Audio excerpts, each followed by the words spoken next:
Sodom and Gomorrah. Written by Moses in Genesis 18:16 to 19:29. When the men got up to leave, they looked out over Sodom. Now Abraham was walking with them to see them on their way. Then the Lord said, "Should I hide from Abraham what I am about to do? After all, Abraham will surely become a great and powerful nation, and all the nations on the earth may receive blessing through him. I have chosen him so that he may command his children and his household after him to keep the way of the Lord by doing what is right and just. Then the Lord will give to Abraham what he promised him." So the Lord said, "The outcry against Sodom and Gomorrah is so great, and their sin so blatant that I must go down and see if they are as wicked as the outcry suggests. If not, I want to know." The two men turned and headed toward Sodom, but Abraham was still standing before the Lord. Abraham approached and said, "Will you really sweep away the godly along with the wicked? What if there are 50 godly people in the city? Will you really wipe it out and not spare the place for the sake of the 50 godly people who are in it? Far be it from you to do such a thing, to kill the godly with the wicked, treating the godly and the wicked alike. Far be it from you. Will not the judge of the whole earth do what is right?" So the Lord replied, "If I find in the city of Sodom 50 godly people, I will spare the whole place for their sake." Then Abraham asked, "Since I have undertaken to speak to the Lord, although I am but dust and ashes, what if there are 5 less than the 50 godly people? Will you destroy the whole city because 5 are lacking?" He replied, "I will not destroy it if I find 45 there." Abraham spoke to him again, "What if 40 are found there?" He replied, "I will not do it for the sake of the 40. Then Abraham said, "May the Lord not be angry so that I may speak. What if 30 are found there?" He replied, "I will not do it if I find 30 there." Abraham said, "Since I have undertaken to speak to the Lord, what if only 20 are found there?" He replied, "I will not destroy it for the sake of the 20.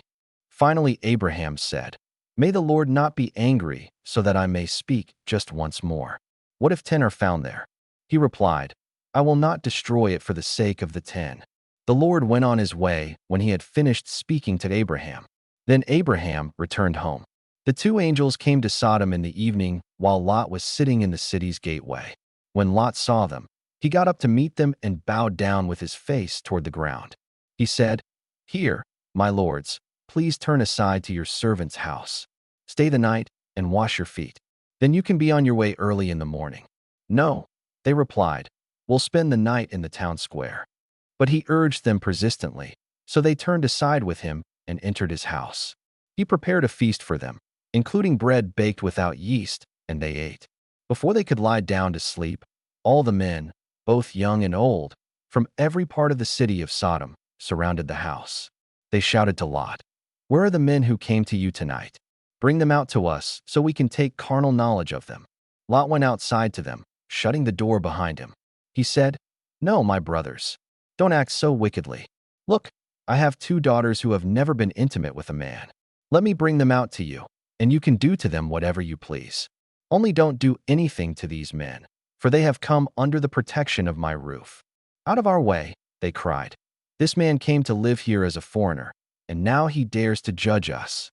We'll do more harm to you than to them." They kept pressing in on Lot until they were close enough to break down the door. So the men inside reached out and pulled Lot back into the house as they shut the door. Then they struck the men who were at the door of the house, from the youngest to the oldest, with blindness. The men outside wore themselves out trying to find the door. Then the 2 visitors said to Lot, "Who else do you have here?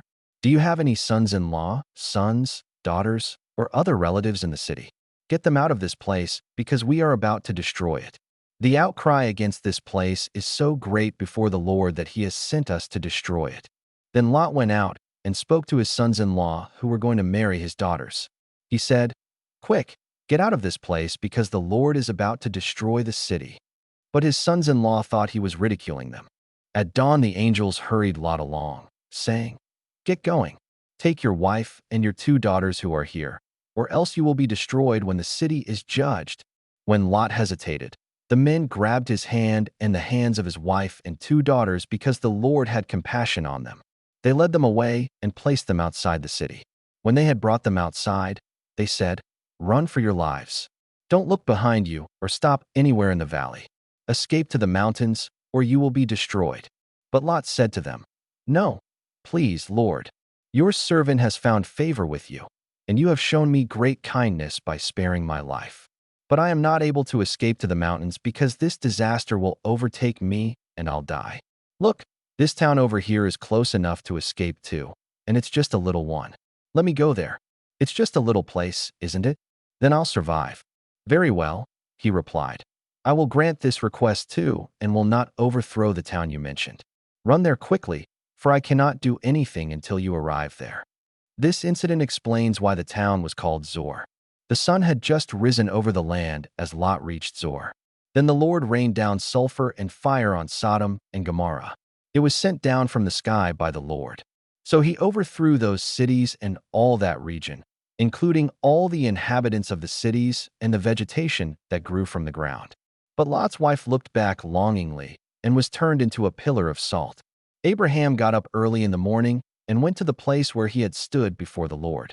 He looked out towards Sodom and Gomorrah and all the land of that region. As he did so, he saw the smoke rising up from the land like smoke from a furnace. So when God destroyed the cities of the region, God honored Abraham's request. He removed Lot from the midst of the destruction when he destroyed the cities Lot had lived in.